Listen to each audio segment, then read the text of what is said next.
സുവിശേഷത്തിൽ രക്ഷ പ്രാപിക്കാനായിട്ട് എങ്ങനെ സാധിക്കും, ദൈവരാജ്യം സ്വന്തമാക്കാനായിട്ട് എങ്ങനെ സാധിക്കും, ദൈവത്തിൻ്റെ അനുഗ്രഹങ്ങൾ പ്രാപിക്കാനായിട്ട് എങ്ങനെ സാധിക്കും എന്നൊക്കെയുള്ള ചോദ്യത്തിന് ഈശോ നൽകുന്ന ഒരു മറുപടിയുണ്ട്.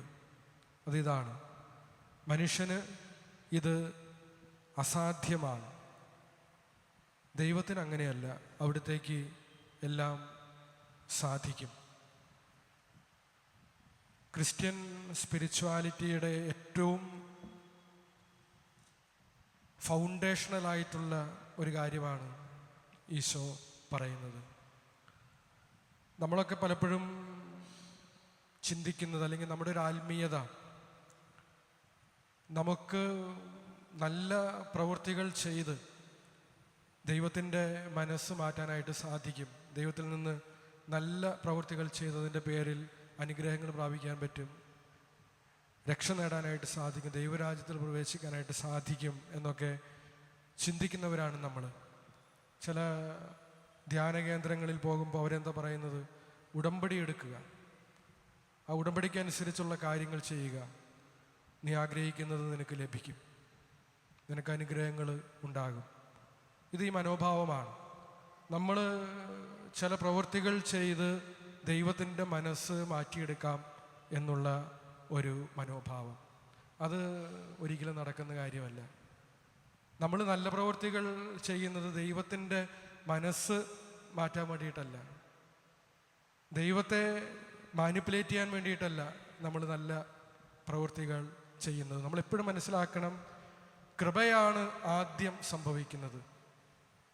ദൈവത്തിൻ്റെ അനുഗ്രഹം, ദൈവത്തിൻ്റെ കൃപ, അതാണ് ആദ്യം സംഭവിക്കുന്നത്.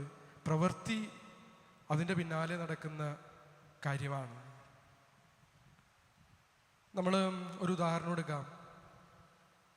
ചില മക്കളുണ്ട്, പ്രായമായ മാതാപിതാക്കൾ, അവരെ ശുശ്രൂഷിക്കാനായിട്ട്, അവരെ നോക്കാനായിട്ട് മത്സരമാണ്. എന്തിനു വേണ്ടിയിട്ടാണ് മത്സരിക്കുന്നത്?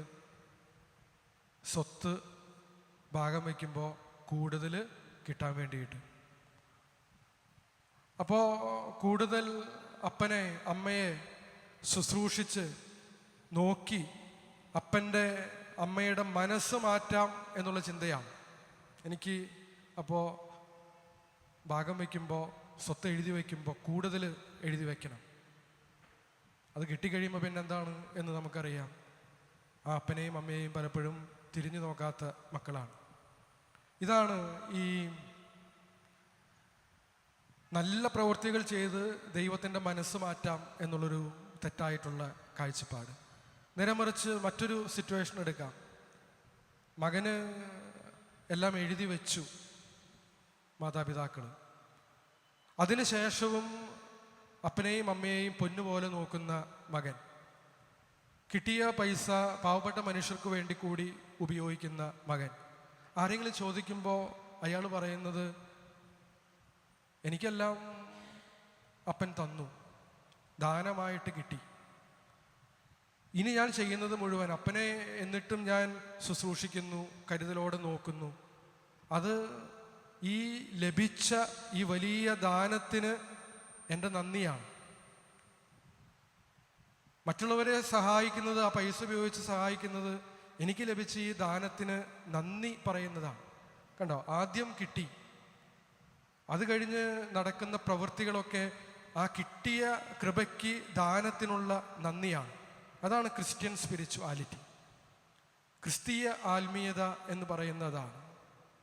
ദൈവത്തിൻ്റെ മനസ്സ് നമ്മുടെ നല്ല പ്രവൃത്തികൾ, ഉടമ്പടികൾ, ഇതൊക്കെ വെച്ചുകൊണ്ട് മാറ്റാം എന്ന് വിചാരിക്കുന്ന വ്യർത്ഥ വിചാരമല്ല.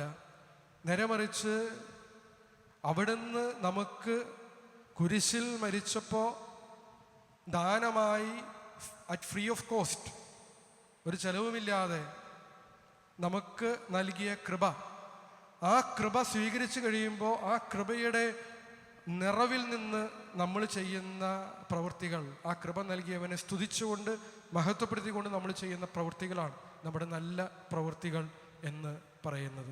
ഈ ഒരു മനോഭാവം നമ്മുടെ ജീവിതത്തിൽ ഉണ്ടാകുക എന്നുള്ളത് വളരെ പ്രധാനപ്പെട്ട കാര്യമാണ്. നമ്മൾ ചെയ്യുന്ന നന്മ പ്രവൃത്തികൾ, അത് ദൈവം നമ്മളെ സ്നേഹിച്ച് അവിടുന്ന് നമുക്ക് നൽകിയ കൃപയുടെ ആ നിറവിൽ നമ്മൾ ചെയ്യുന്ന കാര്യങ്ങളാണ്.